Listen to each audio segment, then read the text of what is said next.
एक बार एक शख्स ने एक महात्मा जी को अपने घर पर भोजन के लिए आमंत्रित किया, उनको ड्राइंग रूम में बिठाया और भोजन की व्यवस्था करने निकल गए। महात्मा जी आए, महात्मा जी ने प्रसादी ली और आशीर्वाद दिया और चले गए। इतनी देर में उनका बेटा आया और बोला, पिताजी कौन आए थे? बोले, महात्मा जी आए थे।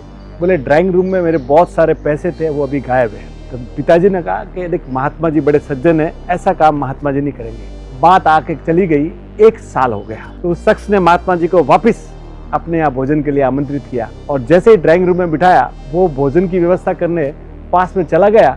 इतनी देर में बेटा आया और बोला कि महात्मा जी, एक बात कहूँ, आप बुरा न मानो तो। बोले, क्या? बोले, पिछले साल जब आप आए थे ना, आपके जाने के बाद मेरे बहुत सारे पैसे नहीं मिल रहे। मैं आपको छोड़ नहीं कह रहा हूँ, पर बस है सो बात है, आप नाराज मत होइए। तो महात्मा जी उसकी बात सुने और रोने लग गए। इतने में वो शख्स आया और जब उसको सारी बात पता लगी तो उसने बोला कि मैंने तुझे बोला था ना, तूने महात्मा जी को क्यों ऐसा बोल दिया? और बोला कि महात्मा जी, मैं माफ़ी मांगता हूँ, मेरे बच्चे से गलती हो गई। तो महात्मा जी ने कहा कि बेटा, इसने मुझे पूछा इसलिए मैं नहीं रो रहा हूँ। तो बोले, क्या बात की? बोले, वो देख, सामने जो रामायण पढ़ी है ना, वो खोल। और जैसे ही वो बाप बेटे ने रामायण खोली, रामायण के अंदर पूरे के पूरे पैसे पड़े थे। तो बोले, जिस दिन मैं आया था ना, आपके पैसे यहाँ बिखरे उड़ रहे थे, तो मैंने सब पैसे इकट्ठा करके आपके वो सामने वाली रामायण के अंदर रख दिए कि जब सुबह सवेर शाम जब भी आप रामायण खोलोगे तो आपके सामने आपके पूरे पैसे मिल जाएंगे।